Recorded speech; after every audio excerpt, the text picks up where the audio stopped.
Konnichiwa, Mina, and after the long delay due to unfortunate circumstances with the computer, it is now time for Week 7 of the 2017 PFA season, the week of October 1st through 2nd. So we'll start off by taking a look at the standings in PFA after the first 6 weeks last time out. In the National East, Cleveland still has the half-game lead over Manhattan, and Omaha has the 2-game lead over Denver in the National Central. Jacksonville has the 1-game lead over Birmingham in the National South, and Oakland has the tiebreaker over Phoenix in the National West. And in Century East, it's Cincinnati with a 1.5-game lead over Buffalo, and then it's Chicago with the tiebreaker over Oklahoma.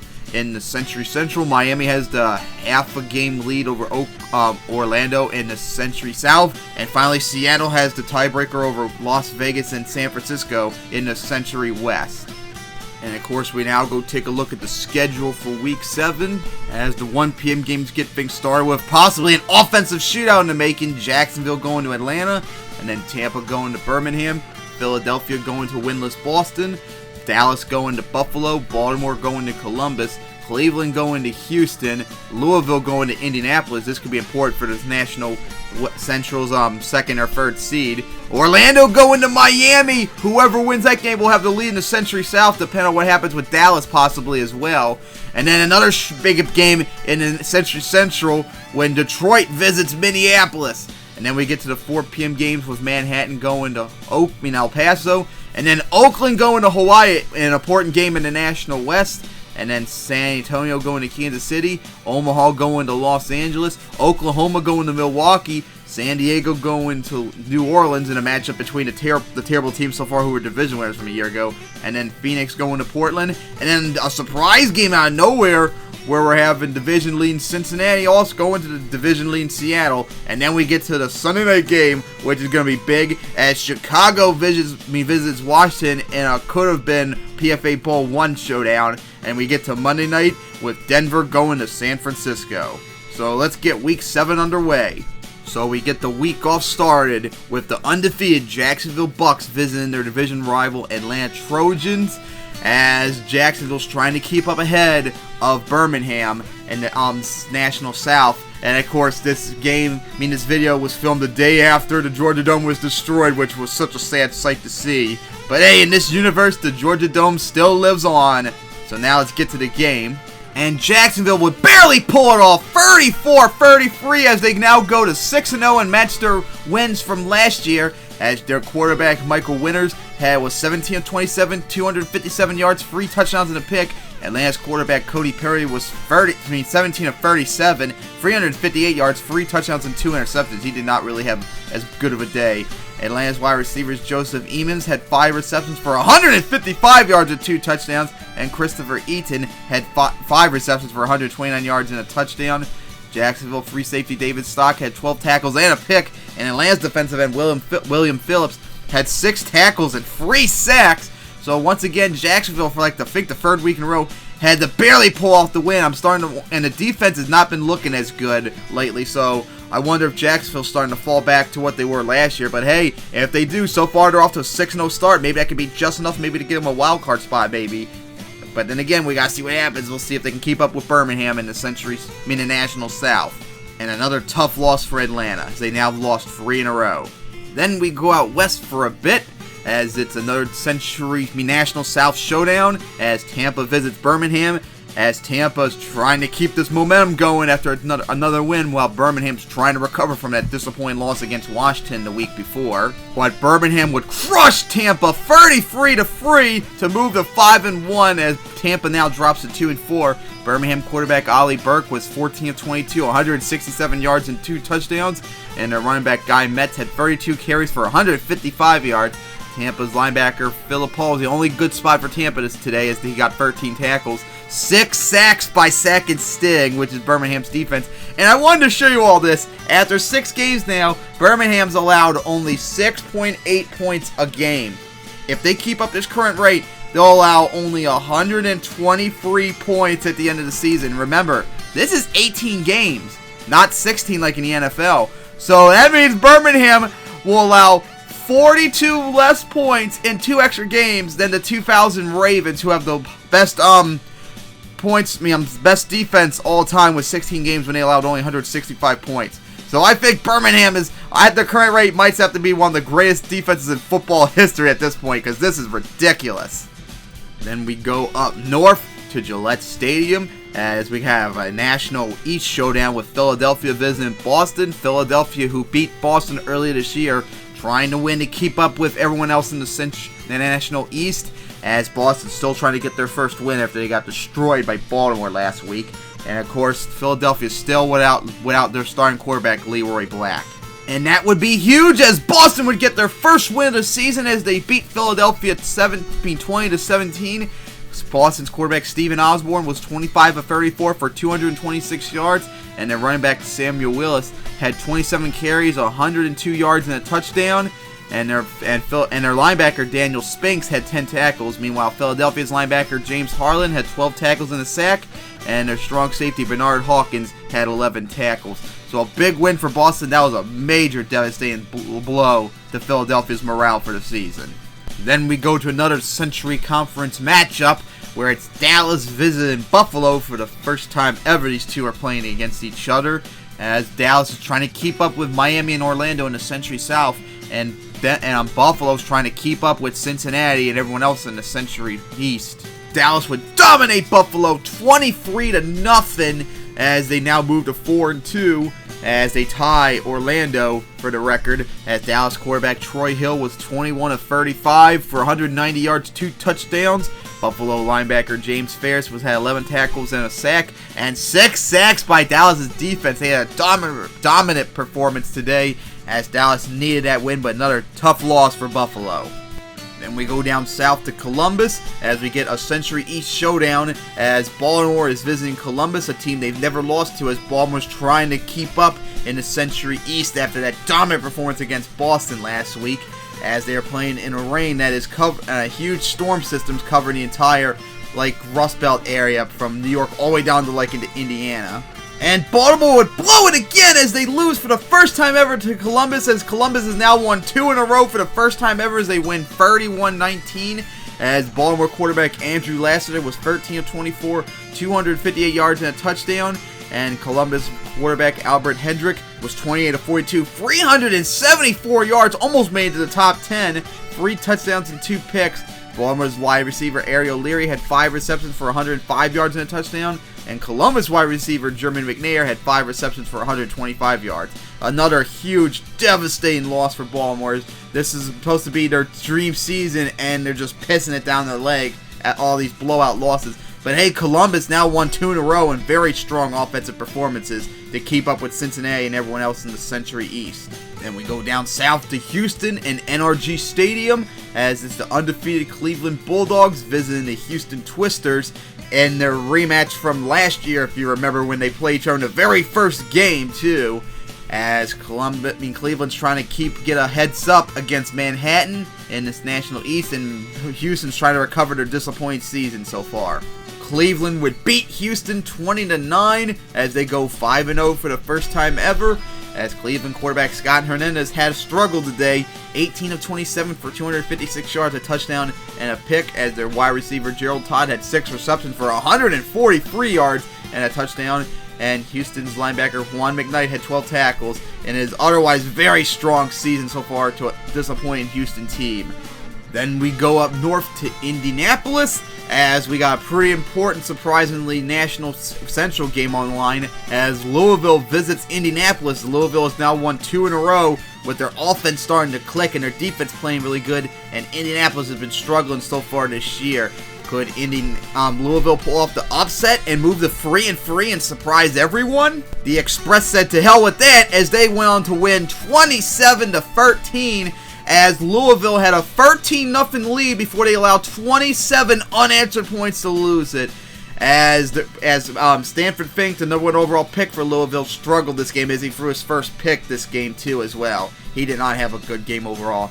Indianapolis' quarterback Rodney Sanders was 25 of 35, 215 yards, 2 touchdowns and a pick. Their running back Kevin Smith had 30 carries for 157 yards, plus 8 receptions for 108 yards and a touchdown to show his dual threat. Louisville linebacker Joseph Collin had 12 tackles, and a disappointing loss for Louisville, but a very big victory for Indianapolis to keep up in the National Central, as they're now a game behind Denver for third place. Then we go back down south to Miami, as we got a very big Century South game on the line, as the Orlando Astros visit the Miami Sharks, as now Miami will still maintain the lead in the Century East even if they lose. But Orlando is really catching up right now, and they most certainly better not screw this up since Dallas now won too. They don't want to fall to third place. Miami would beat Orlando 31-25 to maintain their lead and undefeated season so far, as they continue to have one of the longest, best winning streaks in the league at the moment, as they still remain undefeated against Orlando, as Miami's quarterback Anthony McCormick was 17 of 23 for 286 yards, 4 touchdowns and a pick, had one of his best games so far this year. Orlando's running back Frank Evans had 15 carries for 105 yards, and their wide receiver Jonathan Swanson had 5 receptions for 104 yards. Miami's wide receivers Victor Green and Edward Miller were busy today, 8 receptions for 108 yards and a touchdown, and 4 receptions for 121 yards and 2 touchdowns. Orlando's defensive end Charles McCarty had another incredible game this year, 8 tackles and 3 sacks, 7 sacks from Miami's defense alone, as Orlando took a tough loss today. Can you imagine what would happen if they had their regular starting quarterback Milton Hester, who will be ready to go next week? Then we go back up north to Minneapolis, as we got a big Century Central showdown on the line, as Detroit visits Minneapolis in a very important game, as whoever wins this will have to take the 3rd seed in the Century Central behind the undefeated Chicago and Oklahoma still, as it's a battle between the surprisingly strong Detroit offense led by their rookie quarterback Charles Cunningham against a very strong Minneapolis defense. Detroit would pull it off in the end, 23-20, as they now move to 5-2. Detroit's quarterback Charles Cunningham was 17 of 29 for 250 yards and 2 touchdowns, and his wide receiver Joseph Chavez had 3 receptions, 140 yards and 2 touchdowns. Minneapolis' wide receiver John Kasky had 8 receptions for 106 yards, and their linebacker Francis Negrete continues to impress this year with 15 tackles. As Detroit now moves to 5-2, they've literally gone the exact same path they did last year. Win their first 2 games, then lose one, then win another one, then lose one, then win another one to get to 5-2. They've done it the exact same way this year, only this time around they look much, much better, so maybe they can maintain it continuing on to the season. And a tough loss for Minneapolis, as their quarterback Samuel Clark continued to struggle, and that's going to lead the calls to bench him for their first round pick. So we'll see what happens next time out. Then we move on to the 4 p.m. games, as we have a big interesting showdown in our conference game, outer conference game, as Manhattan visits El Paso, as Manhattan's trying to keep up with Cleveland in the National East, and El Paso's trying to keep up with everyone else in the Century West. And El Paso would dominate as they win 31-23 to win 2 in a row, as Manhattan's now lost 2 in a row. El Paso's quarterback James Febanovidox was 29 of 33, 325 yards and 4 touchdowns in one of his best games in his up and down career, as their running back Allen Davis had 19 carries for 123 yards. Their tight end Kenneth Adams had 10 receptions for 109 yards and 3 of those touchdowns too. At least they have one of the best tight ends in the league. Along with New York's wide receiver Lawrence Irons had 6 receptions for 129 yards and a touchdown, and their free safety Arthur Horn had 11 tackles and a sack. A tough loss for Manhattan, as they now lost 2 in a row and fall way behind Cleveland now, especially since they got 2 games with them coming up very soon. But a big win for El Paso, as they now keep up with Seattle, Las Vegas, and San Francisco in the Century West. Then we go way out west to Honolulu, as we have a big National West showdown, as Oakland visits Hawaii. Oakland's now won 3 in a row, and their risky pick this off-season, Ruben Williams, starting to click, as Hawaii is still trying to keep up and take the lead in the National West. Hawaii would pull off the comeback to win 21-14. Although they lost, Ruben Williams looked really good, 13 of 22 for 183 yards and a touchdown, and their linebacker Paul Laurie had 12 tackles, but Hawaii's linebacker Wilson Sharp had an impressive day, 14 tackles and 2 sacks, as they now take the lead over Oakland now. But of course, Phoenix still has 3-2, so now Phoenix has a shot to take the lead in the National West. Then we go up to Kansas City, as it's the Hammerheads hosting the San Antonio Longhorns, and a pretty important showdown as Kansas City needs to keep up with everyone else in the Century Central, as they're dead last at the moment, and San Antonio has a big opportunity now with Tampa and Atlanta losing to take the third spot in the very competitive National South. Kansas City would win in a wild back-and-forth game, as that was a needed victory for them, a tough loss for San Antonio, as their quarterback Glenn Chen actually kind of struggled today, 21 of 34 for 294 yards, a touchdown and a pick though. Kansas City's quarterback Henry Sales had a really solid game too, 23 of 36 for 275 yards and 2 touchdowns, and San Antonio's wide receiver Scott Lopez had 4 receptions for 115 yards, and Kansas City's linebacker Paul Wakefield had 12 tackles. Very needed win for Kansas City. Like I said earlier, just a tough loss for San Antonio as they now join Tampa and Atlanta at 2-4 in the National South. Then we go way out west, as it's a rematch from earlier this season as Omaha visits Los Angeles. We saw Los Angeles almost pulled off the upset in Week 4 when they visited Omaha. Now it's this time around as Omaha makes their first debut in LA. Could Los Angeles actually pull off an upset maybe and revive their terrible season so far? No would be the answer, as Omaha now wins 20-17, as they've now won 4 in a row now, as Los Angeles struggles and falls now 5 in a row now. They're definitely not looking good, especially on offense. It's looking terrible. Omaha's quarterback Archie Marvin was 22 of 34 to 310 yards and a touchdown, and their wide receiver Stephen Carmona had 6 receptions for 101 yards, and Los Angeles' strong safety Daniel Stewart had 17 tackles and a sack. Another needed victory for Omaha, although they're not doing as good as they did last year, but another heartbreaking loss for Los Angeles as they now lost 5 in a row. Then we go up to Milwaukee, as we have one of the most lopsided games in terms of record so far this season, as the undefeated juggernaut right now, the Oklahoma Oilers, visit the struggling winless Milwaukee Lakers, as they and San Diego are the only winless teams remaining. Oklahoma would dominate early, but managed to pull off a squeaker 27-24 as they move to 5-0 and continue another long-ass winning streak of their own, as Milwaukee now lost 8 in a row now, starting from last year. And both starting quarterbacks, Peter Rose for Oklahoma and John Addison for Milwaukee, were knocked out of their game, as John Addison's going to miss the next 8 to 12 weeks with a broken skull.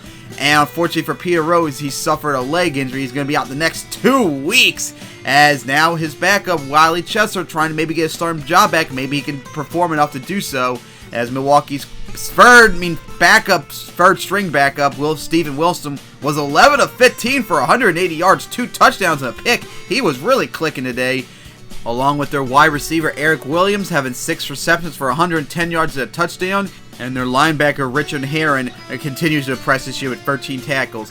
Meanwhile, Oklahoma's wide receiver Wilson Kahn had 5 receptions for 106 yards and 2 touchdowns, and their cornerback Ray Dorkin had 10 tackles.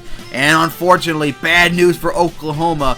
Not only did they lose Peter Rose for a couple weeks, although they got that covered with Wiley Chester, they suffered major injuries across the board, as a major injury bug just affected them this game. They're going to be without their wide receiver Paul Hillman probably next week with a broken finger, and their star linebacker Michael Southard has out for the next 8 to 12 weeks with a broken leg. That's going to be a major blow to this struggling Oklahoma defense. So a lot of big injuries for Oklahoma in this very hard-fought victory. So next week, they're going to have some concerns going away, especially for the quarterback. What are they going to do with Peter Rose or Wiley Chester, as Wiley's going to start the next 2 games, as they've been playing exactly the same pretty much performance-wise, but Peter Rose can't stop getting injured, so we're going to have to find out about that later on during the season. Then we go down to the Bayou, and what could have been, what we all thought might have been a good showdown, turned out to be San Diego and New Orleans, which shit the bed this year, as San Diego is still remaining as the only other undefeated team winless team with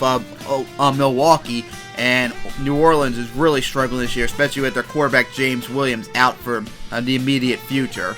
San Diego would get the victory though, 19-13, as they got their first win, leaving Milwaukee as the only winless team at the moment. San Diego's quarterback Bobby Valentine was 14-21 for 189 yards and a touchdown before he got injured and broke his skull, so he's going to miss the next 8 to 12 weeks as their first round pick Ronaldo Schneider, their hopeful future successor, was pushed in for his first game ever, and unfortunately he did not do so well, 9 of 19 for 102 yards, but it was still more than enough to win, as their running back Joel Rose was 26 carries for 101 yards and 6 receptions for 55 yards, and their wide receiver David Seton had 6 receptions, 105 yards and a touchdown. New Orleans linebacker Keith Garcia had 14 tackles and 4 sacks, another impressive day for him, but it wasn't enough in the end, as their quarterback Philip Ainsworth, remember, who was the backup and some starter for a couple of games for Minneapolis last year, is now a backup in New Orleans, and he did terrible, as New Orleans now falls to 1-5 with another major injury bug.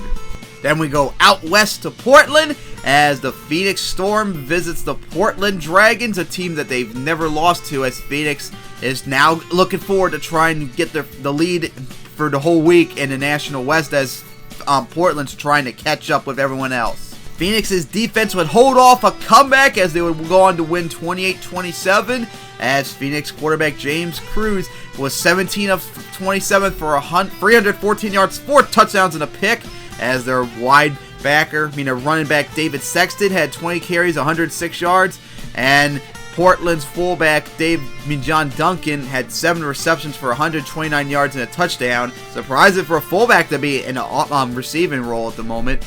And their wide receiver Elmer Vance had 5 receptions for 109 yards and a touchdown.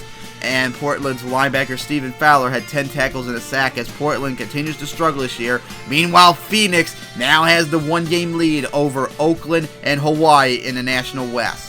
And we go up north a bit to Seattle, as we have a surprisingly important game in the Century Conference, as the division lead in Cincinnati Colts visit the division lead in Seattle Quakes, as both these teams are fighting each other out now for the 3rd seed at the moment in the Century Conference playoffs. What a surprise this is.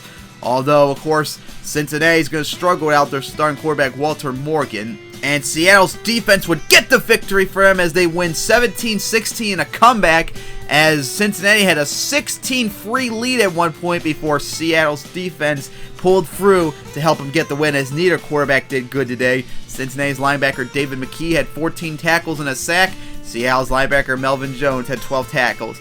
So a needed victory for Seattle as they maintain the lead in the Century West for the week. Meanwhile, Cincinnati, despite the loss, they still maintain their lead, surprising lead I might add, in the Century East. Then it's Sunday night, and a big showdown in an outer conference game as the undefeated Chicago 71ers visits the Washington Americans, as this could have been a possible matchup in PFA Bowl 1. As Chicago still maintain their undefeated streak, although they're struggling this year. And Washington also struggling, but hey, they got that very impressive victory over Birmingham the week before, and they're hoping they'll give them enough momentum to get the win over Chicago. Both quarterbacks would struggle, as Chicago would win 14-9 in a defensive struggle in the rain, as this was all defense in this game. Chicago's defensive end Alfred Helms, one of the best defensive ends in the league, had 6 tackles, 4 sacks, and 2 forced fumbles. He was very busy today, as Washington's defensive end Ira Washington, who's also one of the best defensive ends in the league, had 12 tackles and 4 sacks, and Washington's linebacker Joshua Leva had 13 tackles. A tough loss for Washington, as they're now stuck 3rd place in the National East when they had a perfect opportunity to maybe challenge Manhattan for the 2nd seed, and a big victory for Chicago as they still maintain their tie with Oklahoma in the Century Central. And then we finish off the week down south in Santa Clara as the Denver Miners visit the San Francisco Union in a game where Denver needs to win to keep up with Omaha in the National Central and to keep their lead over Indianapolis. Meanwhile, San Francisco needs to win to tie Seattle for the division lead in the Century West. San Francisco would win in OT 13-10 as Denver continues to struggle offensively, as their defense is the only thing that's keeping them in their games. Wow, that's quite impressive. The team's literally turned around this year, as their quarterback Zachary Ellis had another solid game, 23 of 36 for 221 yards and a touchdown, although that's nowhere near the production he had last year, remember. San Francisco running back Anthony Marks continues to carry the Union as he had 25 carries for 110 yards, and San Francisco's defensive end Charles Magnuson had 12 tackles and 4 sacks. A needed win for San Francisco, another tough loss for Denver to take. And with that, Week 7 is in the books. What an incredible week that was, and a lot of records were set too. As here are the standings now after 7 weeks. Cleveland now has a game-and-a-half lead over Manhattan in the National East. Omaha now has a 3-game lead over Denver in the National Central. Jacksonville still maintains their 1-game lead over Birmingham in the National South. Phoenix has the 1-game lead over Hawaii and Oakland in the National West. Cincinnati has the 1.5-game lead over Columbus, Pittsburgh, and Buffalo in the Century East. Now Oklahoma has the lead over Chicago in the Century Central, but they're both still tied at the moment. Miami now has the game-and-a-half lead over Dallas in the Century South, and Seattle has a tiebreaker over San Francisco in the Century West. So now Cleveland, Jacksonville, Oklahoma, Chicago, and Miami still remain undefeated. None of them have lost this week. They were the same undefeated teams from last week. And now Milwaukee is the last undefeated team so far this season. As so many teams surprisingly have struggled, like Baltimore and Denver and San Diego. So many surprising teams out of nowhere. Oklahoma, Cincinnati, Jacksonville, Manhattan still at this moment have really impressed us so far this year. As we now look at the playoff standings right now, of course we start off with the National Conference, where if season ended today, it would be Jacksonville and Cleveland with the byes, with Manhattan going to Omaha and Birmingham going to Phoenix, as everyone else is trying to keep up in that conference, which is quite competitive, but nowhere near as competitive as the Century Conference. Speaking of the Century Conference, here's their playoff standings. It's the Miami and now Oklahoma with the byes, with Detroit going to Seattle and Chicago going to Cincinnati, and we got 4 teams with at least a 500 record, and half the teams that are out in the playoff hunt right now, outside the playoff spots, have at least a 500 record. That's very impressive, as New Orleans and Houston are at the bottom of the conference. As we now take a look at the Week 8 schedule now, starting with the 1 p.m. games, it's Phoenix going to Baltimore. That could be pretty important, especially Baltimore. They need to win that one if they want to keep up in the playoffs. Columbus going to Cincinnati, and a surprisingly very important game between those two. And then Orlando going to Dallas. Whoever wins this game will be behind Miami in the Century South. They need to win this one. Chicago going to Detroit. This is a big one too, because Detroit could possibly take the lead if they win this against Chicago. Buffalo going to Indianapolis. Houston going to Jacksonville. Omaha going to Louisville. That's going to be interesting, seeing how Omaha struggled there at the very end of last year's game before destroying them in the fourth quarter. Cleveland going to Milwaukee. Kansas City going to Minneapolis. That's the game between the bottom feeders in the Century Central, so whoever loses that game is going to be at the bottom. Denver going to San Antonio, 2 struggling teams, and then El Paso going to Tampa. And then the 4 p.m. games, Hawaii going to Los Angeles, Manhattan going to Oakland. That's going to be a big game for the National Conference. Las Vegas going to Portland, Pittsburgh going to San Diego, Boston going to San Francisco, Oklahoma going to Seattle. That's going to be big in the Century Conference. Philadelphia going to Washington. That's going to be a big game in the National East. And then we get to the Sunday night game with Birmingham going to Atlanta. The number 1 offense, the defense, going against one of the best offenses in the league. That's going to be interesting. And then we finish off the week with New Orleans visiting Miami in a Monday night Century South showdown. So that was Week 7. I can't wait to see what Week 8 provides us with incredible action and stuff. So anyways, this will be the end of the video. And of course, don't forget to check out my other league, UFL, as we're getting ready for the playoffs for that too.